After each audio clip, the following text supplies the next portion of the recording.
YouTuber Manish Kashyap से जब पूछा गया कि आपने तो सुपरस्टार गुंजन सिंह को बीच राह में ही छोड़ दिया, तो उसके बाद जो कि यूट्यूबर मनीष कश्यप का एक बयान सामने आया है, जो कि इस समय सोशल मीडिया पे काफ़ी तेज़ी से वायरल भी हो रहा है। तो चलिए इस वीडियो में आपको बताते हैं कि गुंजन सिंह के लिए यूट्यूबर मनीष कश्यप ने क्या कुछ कहा है। उससे पहले मेरा परिचय। नमस्कार, मेरा नाम है मनीष और आप देख रहे हैं मंचल एक्सप्रेस। चैनल पे पहली बार आए हैं तो चैनल को सब्सक्राइब कर दें और वीडियो को लाइक कर दें।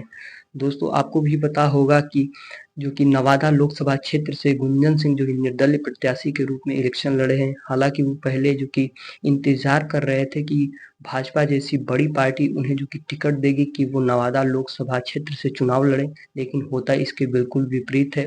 जो कि नवादा लोकसभा क्षेत्र से भाजपा कोई अन्य कैंडिडेट उतार देती है और जो कि गुंजन सिंह वहां से निर्दलीय प्रत्याशी के रूप में ही चुनाव लड़ते हैं।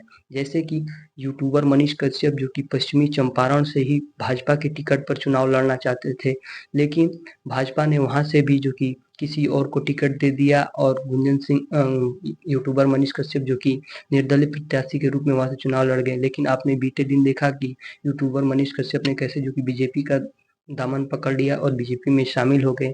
लेकिन तभी उनका इंटरव्यू में पूछा गया कि आपने तो जो कि बीजेपी ज्वाइन कर लिया, लेकिन आपने गुंजन सिंह को जो कि अकेले ही छोड़ दिया, क्योंकि गुंजन सिंह और यूट्यूबर मनीष कश्यप का बॉन्डिंग जो कि साथ में देखी जाती थी। गुंजन सिंह के लिए जो कि यूट्यूबर मनीष कश्यप प्रचार प्रसार करने के लिए जो कि नवादा भी गए थे और काफ़ी इन दोनों के साथ में बॉन्डिंग देखी जा रही थी। तो इसीलिए ये सवाल किया गया कि आपने तो गुंजन सिंह को जो कि अकेले ही छोड़ दिया। तो उस पर यूट्यूबर मनीष कश्यप ने कहा कि नहीं, गुंजन सिंह मेरा भाई है, मैंने उसे कभी भी अकेला नहीं छोड़ा है।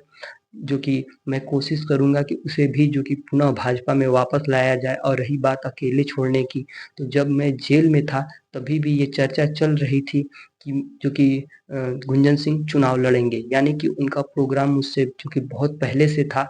मैं तो जो कि बीच में आया हूँ, लेकिन मैंने उन्हें अकेला नहीं छोड़ा है। जैसे ही मुझे समय मिलता है मैं गुंजन सिंह से बात करूँगा और जो कि उन्हें पुनः भाजपा में जो कि शामिल कराऊँगा। तो दोस्तों, आप जो कि क्या चाहते हैं, जो कि गुंजन सिंह भाजपा में शामिल हो या फिर जो कि निर्दलीय प्रत्याशी के रूप में ही जो कि नवादा की जनता का सेवा करते हुए जो कि नजर आए? आप अपनी राय कमेंट बॉक्स में जरूर बताइएगा और इलेक्शन से जुड़ी तमाम और खबरें जानने के लिए मंचल एक्सप्रेस को सब्सक्राइब कर लीजिएगा। धन्यवाद।